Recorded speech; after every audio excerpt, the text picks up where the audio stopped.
Good morning or good afternoon, depending on where you're joining us from. I'd like to welcome you to today's program. My name is Susan Elliott, and I'm a senior advisor at the Caspian Policy Center. And I'm very pleased to be moderating today what I know is going to be a fantastic program on preserving Kazakh musical heritage, an anthology of Kazakh kүйі. It's really an honor for me to be here. This is a collaboration between the Caspian Policy Center and the Embassy of the Republic of Kazakhstan in the United States. So what I'd like to do to start out, because I want to get to the meat of what we're going to be talking about today, is to first introduce you to the Kazakh ambassador to the United States of America, Ambassador Yerzan Ashikbayev. Ambassador Ashikbayev assumed his duties as ambassador to the United States of America from Kazakhstan in April 2021. But he's had a very distinguished diplomatic career, having served in a variety of roles, including Deputy Foreign Minister of the Republic of Kazakhstan, Deputy Head of the Prime Minister's Office, Head of the Foreign Policy Office of the President, and Head of the Foreign Minister's Chancellery. And I also know Ambassador Ashikbayev has played an important role in the past and continues to play it in the enhanced strategic partnership dialogue between the United States and the Republic of Kazakhstan. Before I retired from the Foreign Service, I served as Deputy Assistant Secretary of State for Central Asia at the State Department. So I know firsthand how important our strategic partnership with Kazakhstan has become over the 30 years of our bilateral relationship with Kazakhstan. So Ambassador Ashikbayev, welcome, and thanks again to the Embassy of Kazakhstan for sponsoring today's program. So over to you, Mr. Ambassador. Thank you so much. Dear colleagues, friends, Ambassador Elliott, it's an honor and privilege to welcome each of you at this virtual cultural event.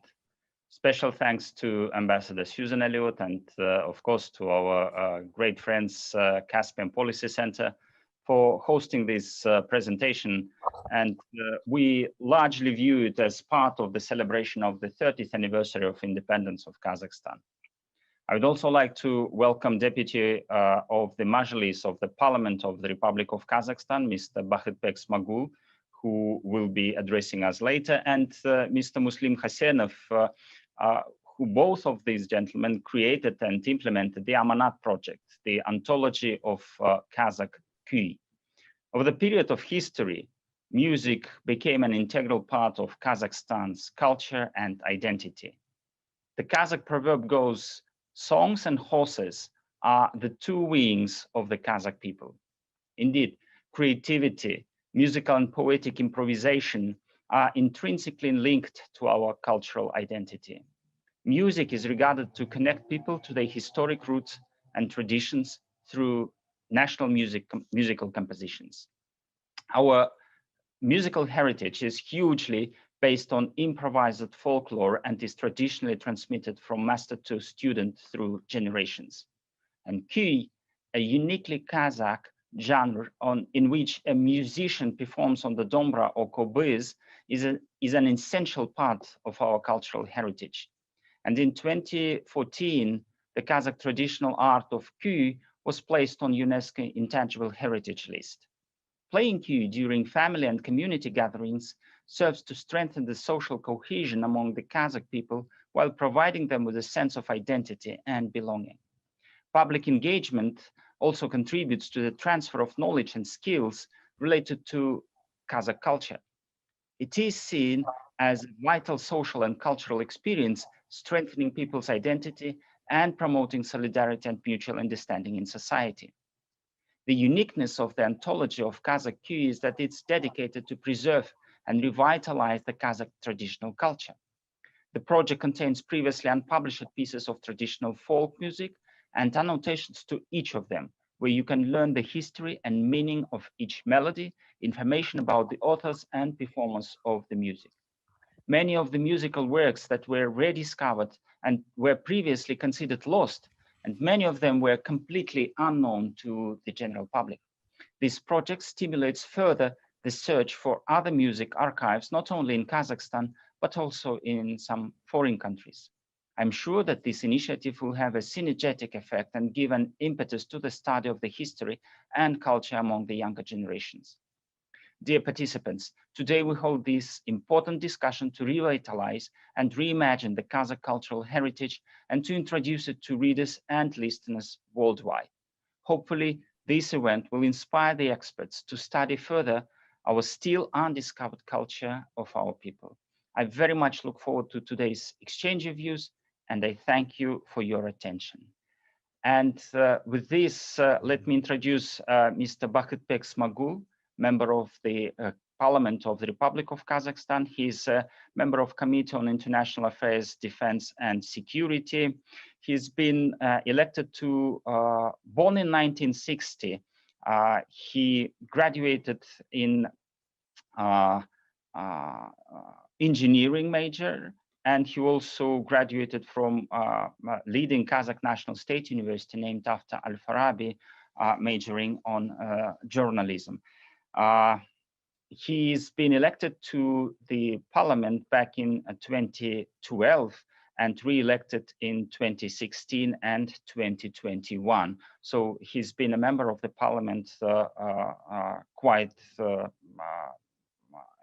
he's an experienced member of parliament. And with this, let me pass the floor to Mr.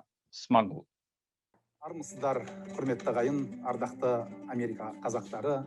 Бүгін Америка құрама штаттарында Аманат қазақ күйлері антологиясының халықаралық тұсаукесерін өткізіп отырмыз. Бұл шараны қолдаған үшін премьер-министрдің орынбасары, Қазақстанның сыртқы істер министрі Мұхтар Бескенұлы Тілеубердіге, сондай-ақ Қазақстанның ақш-тағы төтенше және өкілетті елшісі Ержан Нығматулла Ашықбаевқа зор алғысымды білдіремін. Мемлекеттік билікте осындай ұлтжанды азаматтардың жүргенінің өзі игілік. Себебі ұлттық қазынамыздың қатарына қосылып отырған осы тамаша жинақты қолдау нағыз патриоттықтың белгісі. Өздеріңіз білесіздер, біздің Сауап қоғамдық қоры өз қаражатына Аманат қазақ күйлері антологиясын шығарып отыр. Ол қазақ және орыс, ағылшын тілдерін жарық көрді. Бұл теңдесі жоқ бірегей антологияның әрбір кітабы цифрлық тасығышпен жабдықталған, оларға байырғы әрі бірегей қазақ күйлері жазылған. Аманат қазақ күйлері антологиясының тағы бір ерекшелігі сол, онда қазақтың ежелгі күйлшілері туралы деректері, сондай-ақ күйлердің шығу тарихындағы аңыз әңгімелер үш тілде берілген. Бұл Қазақстанның және әлемнің барлық еліндегі отандастарымыздың үйінде тұруға лайық құнды мұра. Жинақты шығару барысында Сауап қоғамдық қоры бұған дейін еш жерде жарияланбаған, тіпті қазіргі ұрпақ естімеген қазақтың дәстүрлі музыкасының байырғы үлгілерін жинады, өңдеді, реставрациялады, цифрландырды. Осының арқасында бұрын ұлы дала үніне айналған, кейін қасақана ұмыттырылып, бүгінге дейін отандық және шетелдік мемлекеттік архивтерде шаң басып жатқан 500-ден астам ғаламат әрі көне күйлері қалпына келтірілді. Әйтпесе, бұл дүниелердің бәрін біз жоғалтып алдық деп есептеп келген болатынбыз. Сөзімізді түйіндей келе, Америкадай ұлы мемлекетте тұрып жатқан қазақ бауырларымызға қайырылғым келіп отыр. Сіздер елдеріміз бен өркениетіміздің арасындағы асыл да алтын көпір болып есептелесіздер. Аманат жобасын қолдаңыздар. Себебі Сауап қоғамдық қоры біздің тәуелсіз зерттелушілеріміз тек қана қазақ күйлері антологиясымен шектеліп қана отырған жоқ. Алдағы уақытта қазақтың байырғы жыр дастан терме толғаулары жобасы жүзеге асырылады. Аманат қорының 3-ші бөлігі болатын болса, байырғыдан күнге дейін келетін қазақ әндері болады. Сіздердің назарларыңызға ұсынылып отырған қазақ күйлері антологиясы бұл ел тарихындағы елеулі оқиға. Қазіргі ақпараттық ғасырда қазақтың мұрасындағы бүкіл әлемді қауыштыруға бірлесе жұмылайық. Осы арқылы төрткүл дүниедегі қазақты тегіс ұлттық мираспен сусындатайық. Бүгін сіздерге айқара құшағымызды ашып, қазақ күйлері антологиясын шын жүректен тарту етеміз, қуанышпен қарсы алыңыздар. Қазақтың рухани асыл қазынасына толы алтын қорымыздың есігін ашыңыздар. Қош келдіңіздер, ағайын. Well, thank you, Mr. Smagul, and also Ambassador Ashikbayev, for that very detailed introduction to today's program. Before we begin, I just want to say a few words on behalf of the Caspian Policy Center. The importance of Kazakhstan in the work that we do. I think sometimes people forget that Kazakhstan borders the Caspian Sea, just like Azerbaijan, Russia, and Turkmenistan in Iran. And we really feel strongly about the importance of the US-Kazakhstan partnership. As I mentioned before, we've had 30 years of a strong bilateral relationship between our two governments, and the Caspian Policy Center works to enhance and help not only the US government, but other governments of the region to strengthen our bilateral relationships. But I think today is important because for me, having been a diplomat most of my life, I realized that in addition to having strong government ties and economic and bilateral ties, there's also an importance for preserving cultural heritage. And I think the importance of not only preserving the heritage of Kazakhstan, but for from each side of the world that we understand each other's cultural heritage. So it's an important, I think, and I'm very pleased to be participating in today's program because, as I said, I know a lot about our bilateral government relations, but I don't know as much about Kazakh culture and history. And the need for promoting Kazakh culture and history, I think, is a way not only of strengthening national unity, but helping us to understand the people of the country of Kazakhstan. And the way that music can be introduced, I think music is an international language. So no matter where you're from or what your ethnic background is, people can relate to one another through music. Perhaps we don't speak the same language or we don't speak it very well, but through music, we can connect and bond. And I think this is a really important part of the work that not only a Caspian Policy Center does, but I think that it's a very important part of the work of our bilateral relationship. So with that, I would like to turn the program over and introduce the person who can tell you a lot more than I can about Kazakhstan's musical and cultural history. And so I'd like to introduce Dr. Muslim Kasanov, who is the co-author of the Amanat project that the ambassador mentioned before. And Dr. Hasanov has a PhD in jurisprudence, and he's an assistant professor of law at the Kazakh Law and Humanities University in Nur-Sultan. And he's the co-author of the Amanat project. So when I first read his bio, I thought, he's a lawyer, and how did he get involved in this project? But in addition to being a lawyer, he's also an artist, and he graduated from art school, and he's been involved in many cultural projects and worked as an advisor for the Saab Foundation for over 10 years. He not only helps them with cultural activities, but he provides legal information and management support. So I think he's got a really interesting combination of talents. He combines scientific, educational, and practical activities as a professional lawyer, and together, works to promote cultural values of the Kazakh people. And as I mentioned, he played a significant role in developing the Amanat project, which is working to preserve the Kazakh musical heritage, kүйі. So with that, I won't go into a lot of discussion about kүйі because I'd like Dr. Hasanov to take the floor and give us some information about the project and help us to learn a little bit more about Kazakh music and cultural history. So over to you, Dr. Hasanov. Thank you. Thank you, Ambassador. Dear ladies and gentlemen, dear friends, on behalf of Saab Foundation, we are very glad to introduce you a unique cultural achievement of the Kazakh people, the Anthology of Kazakh kүйі Amanat. This is the first international presentation of the anthology, And we know that American people are open to cultural diversity.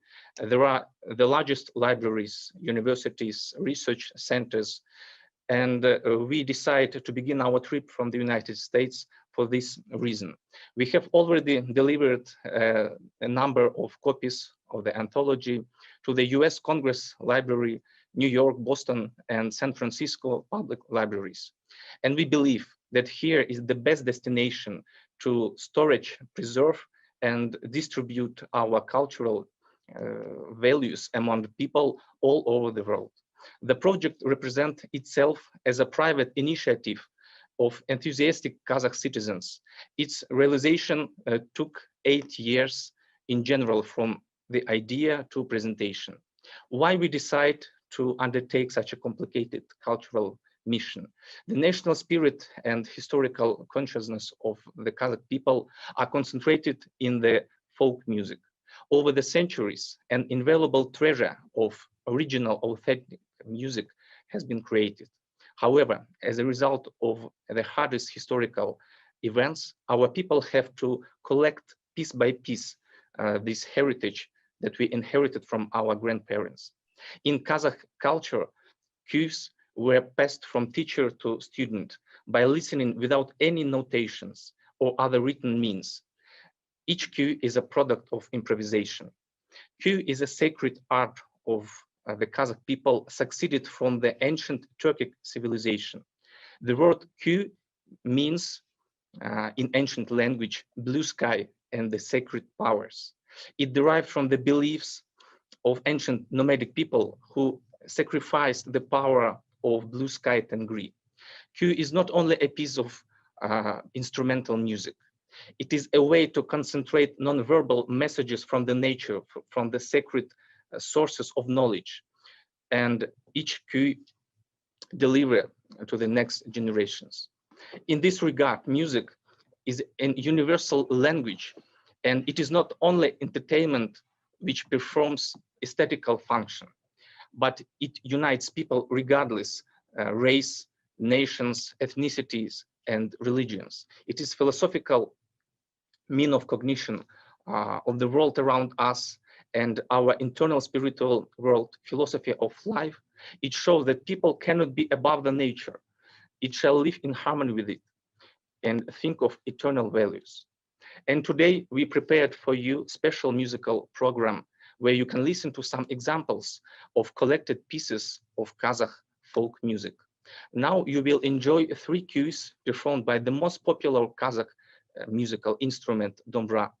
It is integral element of each house. In the melodies of dombra, someone can catch the rustle of grass and the sound of streams, the sounds of birds and the neighs of horses, the sounds of hoofs. On the old times, the dombra was played at feasts and before the battle to lift the spirit of warriors.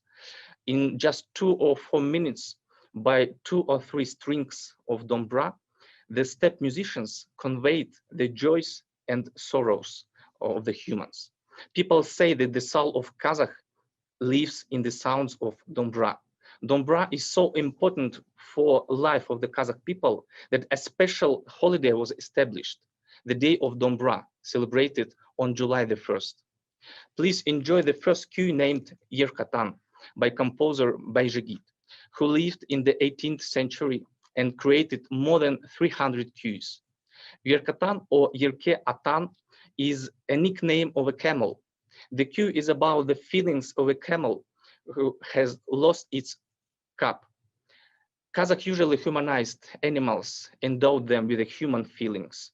The cue will be performed by the reviewer and editor of the project, Professor Jangali Juzbay. Please enjoy. Yerkatan, kүйдің авторы Байжігіт күйші.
Thank you for your attention.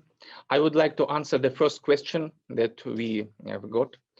The question is about regional differences between some styles of kyi's performances. Thank you for this question. Yes, of course, regional differences depends not only location, but depends on the forms and construction of the musical instrument.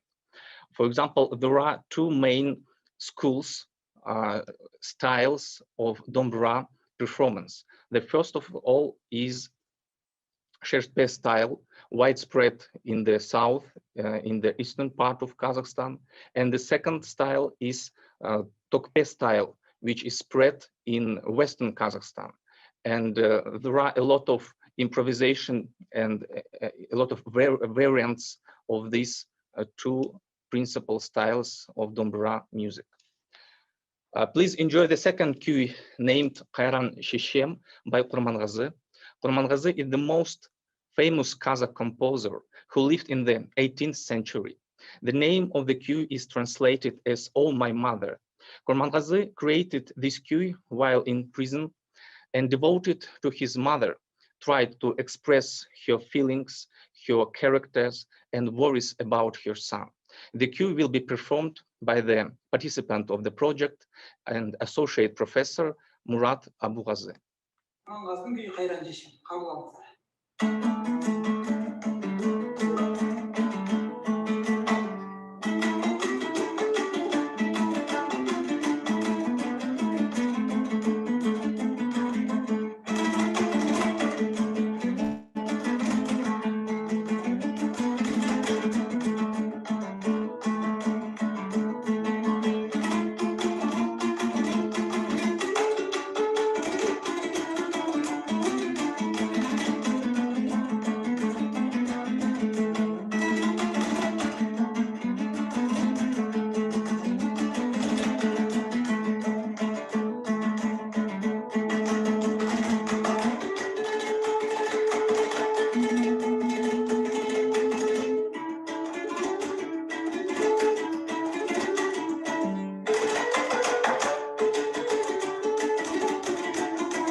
Thank you for your attention.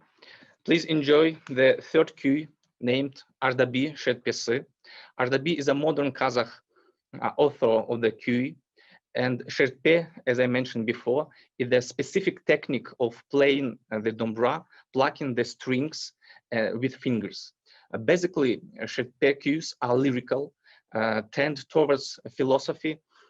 This kyi is about joyful events of life of the author of the kyi, such as the birth of the second child and defense of the doctoral thesis. The kyi will be performed by its author, the participant of the project, composer Ardabi Мәулетұлы. Please enjoy. Мұхиттың ар жағындағы ағайынға арнап, өзімнің күйім Ардабидің Шертпесі деген күйімді орындап берейін, қабыл алыңыздар.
Thank you for your attention. And now you will listen to another amazing Kazakh musical instrument, sыбызғы. It is the most ancient instrument used by Skiffs and Saka tribes. It is an ancestor of flute. Sыбызғы is a wind instrument and has 5 playing holes. The timbre is rich in overtones. It represents the tradition of the throaty true voice performance of the ancient Turkic Mongol people. It delighted people in the evening time of relaxation when the musicians told ancient legends and traditions. The sound is two-part. One voice comes from the instrument and the other from the voice of the musician performer. Please enjoy the next cue named Kerbes Kız, which is translated as elegant girl. The legend of the cue is as following. One rich man had the only beautiful daughter. Her parents loved and pampered her very much. Many guys tried to attract her attention, but it was all in vain. The girl says, I will marry someone who will portray my character and my appearance with sыбызғы. The news of this decision quickly spread through the steppe. Sыбызғы performers came from all places, but the girl didn't like any of the music. Once, a poorly dressed guy has came and said, what is the excellence of your beauty over my music? And then he plays his cue. The girl, delighted with his music, agrees to marry him. The parents celebrated the feast and it lasts 30 days and 40 nights. Kerbes Kız is the cue, thanks to which the guy won the girl's heart. The cue will be performed by the participant of the project, Associate Professor Talgat Mukuşev.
Thank you for your attention.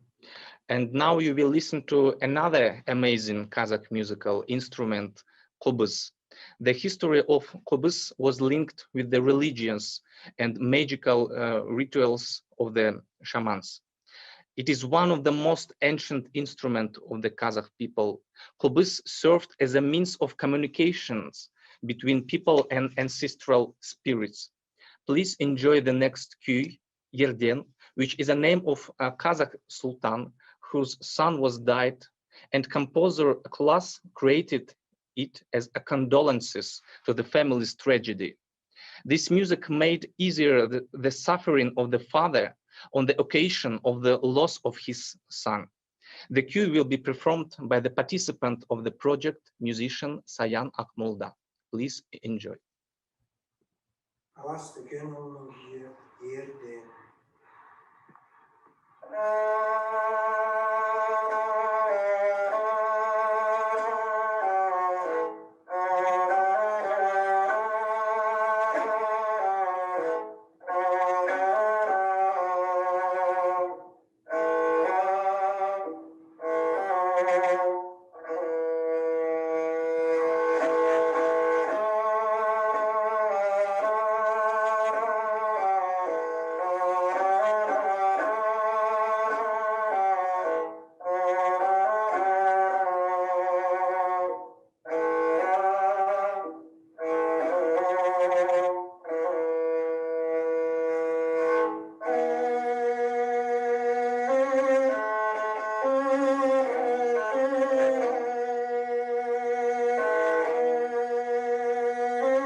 Thank you for your attention.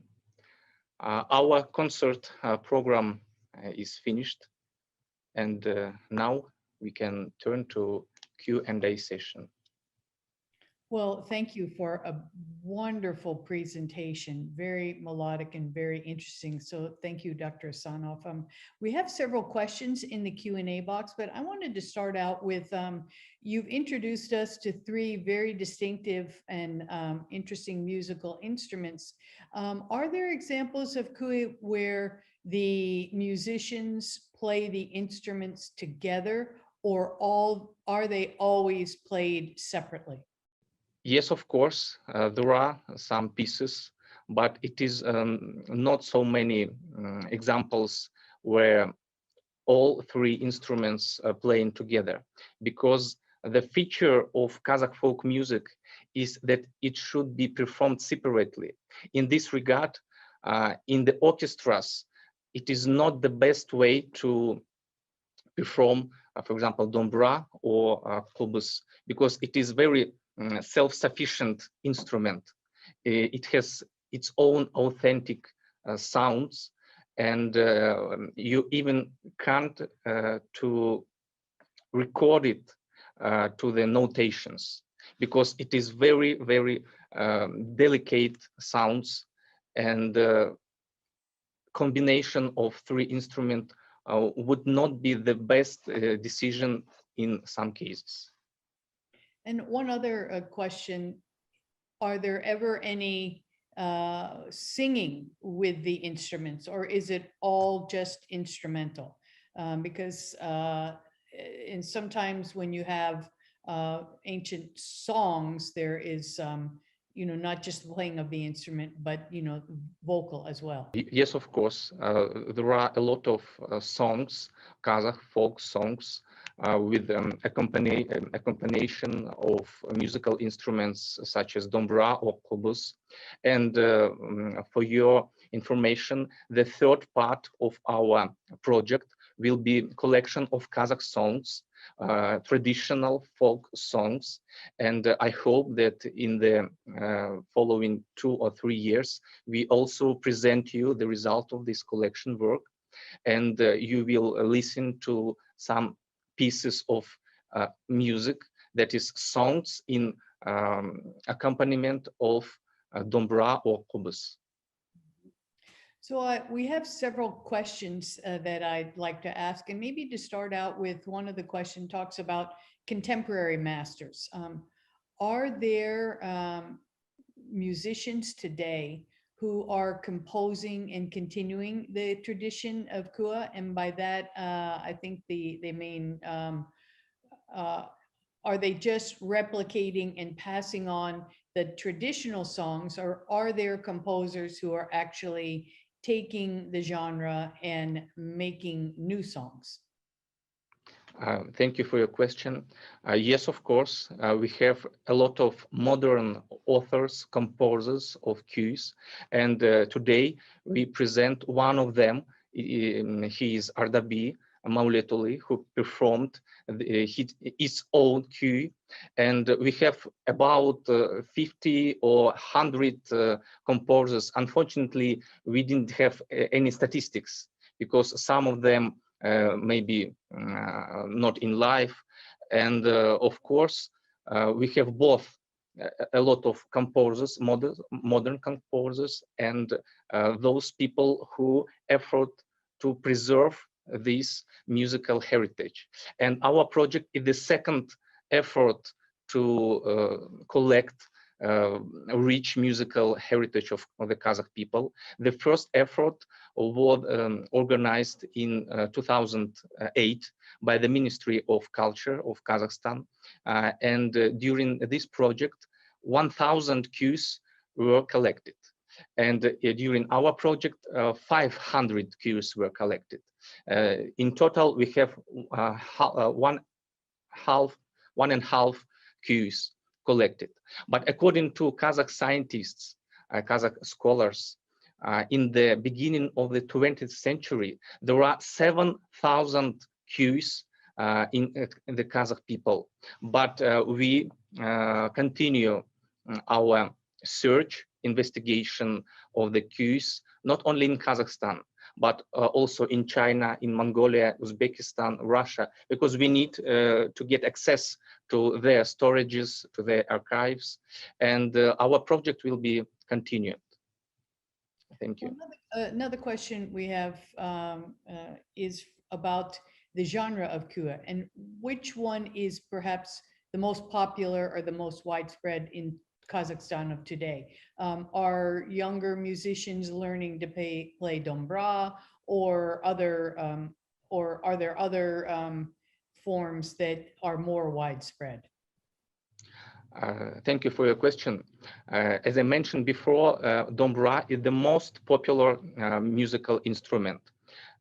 And concerning the styles, the techniques, the most popular is sherpe, because South Kazakhstan is more populated, is the most populated region in Kazakhstan, and here sherpe is more widespread.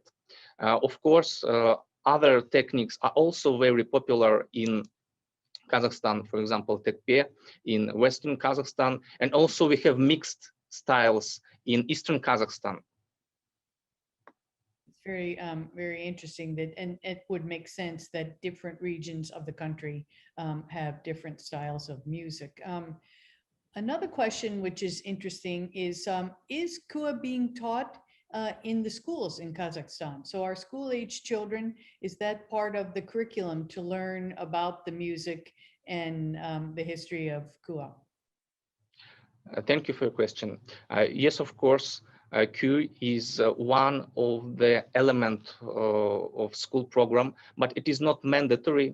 It is facultative, elective course for pupils.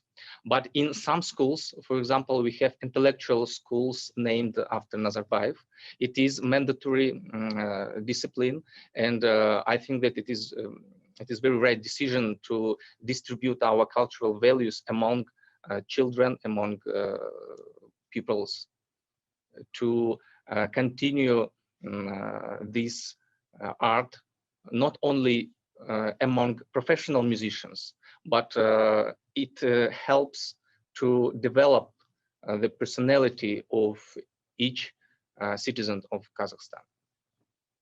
Another question that we have, which is, in fact, I was going to ask you this as well, but you know, the instruments that we've highlighted today are an integral part of the music. And how are the instruments being made? Do the musicians make their own dombra, for example, or are there craftsmen who make the instruments for use by musicians or for sale to the average person?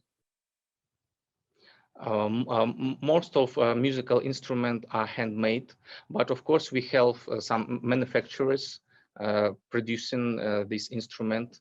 All of them are made from the wood, and of course there are different construction types, different techniques of manufacturing this musical instrument, and depending on this construction type of musical instrument, we also can differentiate the styles in Kazakh folk music. Well, you mentioned also before about gathering of information, you know, from neighboring countries. You mentioned China and Mongolia, but is kua a uniquely Kazakh genre? Is it different from, say, other countries of Central Asia? So, for example, you know, countries that border Kazakhstan, maybe Kyrgyz Republic, or do they have similar types of musical tradition, or is this uniquely a Kazakh musical tradition? In general, of course, Kazakh musical tradition is unique, but Central Asian states people also have musical instruments similar to dombra, because dombra, it is the most ancient, it is like ancestor of the musical instrument of Central Asian people. And of course, Kazakh folk music has its own sound, its own unique features. And why do we investigate this piece of music not only in Kazakhstan, but in other countries? As you know, in the Soviet period, some people have to move from Kazakhstan and became refugees. It was repressions, it was hunger, and these people create and continue our authentic tradition, which was not influenced by the Soviet Union, because, you know, Soviet Union tries to distract this culture, trying to forget from our people. But this, for example, Kazakh people who lived in China, in Mongolia, they have authentic source of Kazakh folk music, which was not distracted by any other strength. Well, no, Dr. Hasanov, that's a really good point that you bring up, and it leads to another question we have. You know, I know, having been a scholar of countries of former Soviet Union, that in Soviet times, the traditional history and culture of the republics perhaps was not encouraged. And so we have another question which asks about what were the challenges, or what are the challenges you're facing in order to get this project together? Since perhaps it's an oral tradition, and perhaps again during Soviet times, people were discouraged from passing down the traditions. How have you been able to find and then record the the different varieties of kүйі? Thank you for this question. Indeed, there are a lot of difficulties, and of course, first of all, it spend a lot of money, because we need to pay salaries for our musicians. We need to pay for restore and civilization of the pieces of Kazakh music, because recordings are very old, and during the time they can be destroyed. And that's why we need modern technique to restore these recordings. And also we have some difficulties regarding the access to the archives, because different countries have different rules to get access. And we hope that our neighboring countries will get us legal access to their storages, to their archives, and I hope we will find another unique Kazakh pieces of folk music. That relates then again to another question we have by several people, which relates to how can our viewers get access to the music? Do you have an intent to share this with broader US audiences? Are there ways that the recordings can be accessed through a website, or any information you could share with us about that? Yes, of course. First of all, we have a website, and we can share the link. The second, we plan to distribute our collected pieces of music in the popular streaming platforms like iTunes or other popular platforms. And now we are working on some legal procedures, some copyright, and I hope that everyone who wants to be involved to listen to our music will have this opportunity. In the following 1 or 3 months, we try to complete all these issues.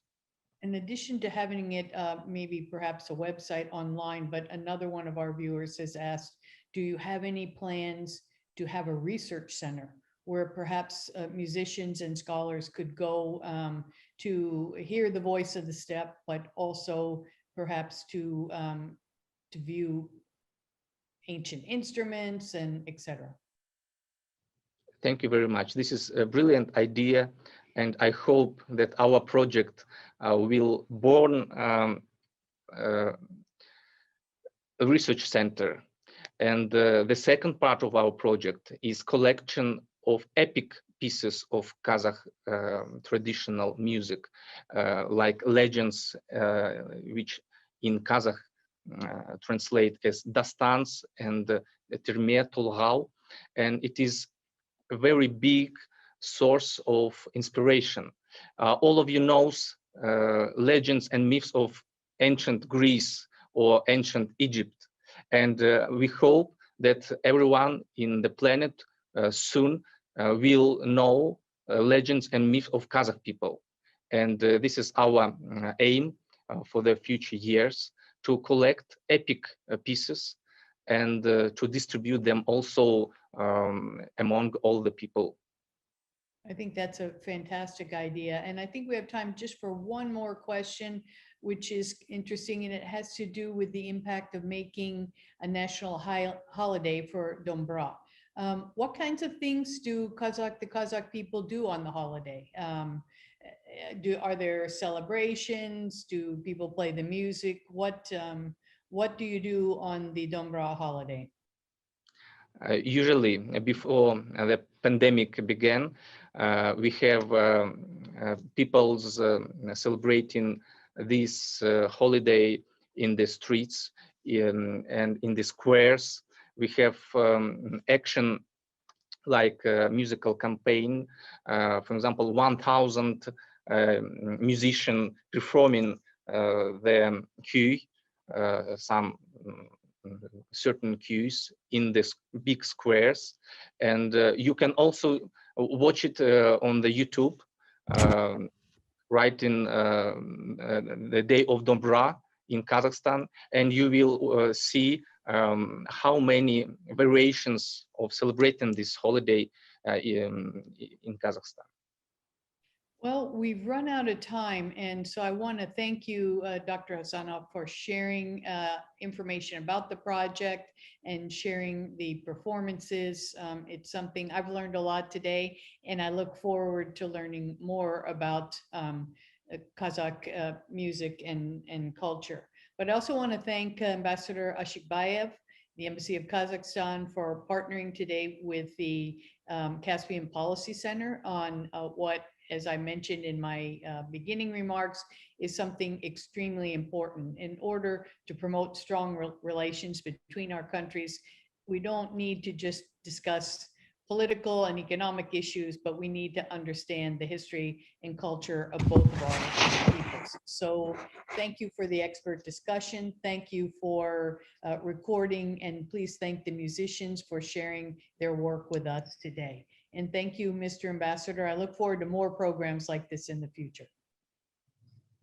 We'll try to our best to bring the best of Kazakh culture, the best of Kazakh traditions to the American audience. And from my part, I really enjoyed this event. Thank you so much for hosting it. It's really not only because it was free of politics and free of tough questions, but also because this was naturally music to my ears. And let me just underline that our national musical heritage signifies who we are in this world. And our music is an integral part of our cultural DNA. So welcome to Kazakh cultural world, and very much looking forward for future discussions, future events on these fascinating topics. And thank you so much. I would also like to thank Mr. Hasanov for his presentations, and very much looking forward for those two projects in the pipe to be implemented and to be presented to the general public. Thank you.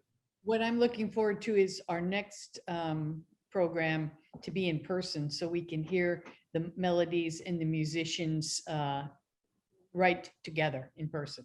So thanks again, and thanks to all of you for participating in today's very interesting and exciting program. Bye-bye. Bye-bye. Bye-bye.